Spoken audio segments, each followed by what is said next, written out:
ఆ సందర్భంగా సంక్షేమానికి కేర్ ఆఫ్ కాంగ్రెస్ పాలన అని చెప్పేసి కూడా అక్కడ కూడా అదే స్టేట్మెంట్ మన సారది. సంక్షేమానికి కేర్ ఆఫ్ అడ్రస్ కాంగ్రెస్ పాలన అంట.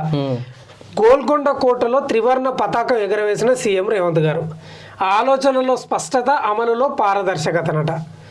రాష్ట్రాన్ని అగ్రభాగాన నిలబెట్టే లక్ష్యంతో పరిపాలన అట. కేసీఆర్ ఏమో నేను ఎప్పుడో నిలబెట్టినానే మళ్ళీ పడిపోయింది, మళ్ళీ నేను నిలబెడుతున్నా తిన. ఏం చేయాలి ఇప్పుడు? మనం ఈ చెంపకెట్టు కొట్టుకోవాలి మనమే. అధికారం చేపట్టగానే ప్రజాస్వామ్యాన్ని పునరుద్ధరించాం. ప్రజలు, ఉద్యమకారులు, అమరవీరుల ఆకాంక్షలకు పెద్దపీట. ఈ మాట గురించి మాట్లాడు. ప్రజలు, ఉద్యమకారులకు, అమరులకు ఆకాంక్షలు ఏడిచ్చిరా? అమరవీరులను ఎక్కడ గుర్తించలే? బీఆర్ఎస్ ఏమో ఆ లిస్టు తయారు చేయాలి. వీళ్ళే వచ్చిన తర్వాత మేము లిస్టు తయారు చేస్తాం, 250 గజాలు ఇస్తామన్న వాళ్ళకి ఏమో కీప్యాడ్ పని చేయాలి. బీఆర్ఎస్ వాళ్ళకు పెన్నులు పని చేయాలి. మీకు కూడా వన్ పని చేస్తలేవా? 2 శ్రీకాంత్ చారి తల్లిని చేర్చుకున్నారు. ఒక్కటనే ఇచ్చిండ్రా? నిన్న జయంతి సందర్భంగా కూడా మాట్లాడారు. సరే, శ్రీకాంతాచారి తల్లి జయంతి సందర్భంగా శ్రీకాంతాచారిని గుర్తు చేసుకోలేరు. ఈడనేమో ప్రజలు, ఉద్యమకారులు, అమరుల ఆకాంక్షలకు పెద్దపీట అన్నాను. పెద్దపీట కాదు, కత్తిపీట వేసిండ్రు.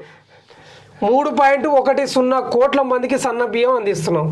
ఎన్నేళ్ళైనా ఈ రేషన్ బియ్యం తినడు. ఇంకా 25.35 లక్షల మంది రైతులకు 20,616 కోట్ల రుణమాఫీ జరిగిందంట. అంటే చాలా వరకు రుణమాఫీ జరిగిందంటే ప్రజలు కూడా ఇబ్బంది పడదు. అంటే 2 లక్షలు మాఫీ చేస్తామని ఒక్కసారి అన్నాడు. అంటే పైన ఉన్న వాళ్ళు పైన కట్టేయండి, కింద మాఫీ చేస్తామని అన్నారు. కానీ పూర్తి స్థాయిలో మాఫీ కాలేదని చెప్పేసి కూడా ప్రజలు తిరగబడుతున్నారు. అంటే రకరకాల టెక్నికల్ ఇష్యూలు ఉన్నాయి, ఒప్పుకుంది రాష్ట్రం, రకరకాలు ఉన్నాయి. తొలి విడతగా ప్రతి నియోజకవర్గంలో 3,500 ఇందిరమ్మ ఇండ్లు అంట.